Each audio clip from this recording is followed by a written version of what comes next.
Hello friends, welcome to our channel. ఈరోజు చెప్పబోయే story నాన్న గురించి. నాన్న యొక్క గొప్పతనం. అసలు నాన్న ఎవరు? బ్రహ్మదేవుడు చాలా బిజీగా రాతలు రాసే పనిలో ఉన్నాడు. ఇంతలో నేను భూమి మీదకి వెళ్ళను అని మారం చేయడం మొదలుపెట్టాను. భూమి మీద ఎవ్వరూ నాకు తెలీదు, నేను ఎలా బతకగలను అని అడిగాను. నువ్వేం భయపడకు, నిన్ను కాచి కాపాడడానికి నా అంశగా ఒక అమ్మను తయారు చేశాను.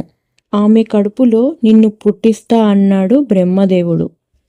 అయితే సరే, కానీ నాకు ఎప్పుడు ఏ ఇబ్బంది వచ్చినా నేను ఏడవడం మొదలు పెడతా.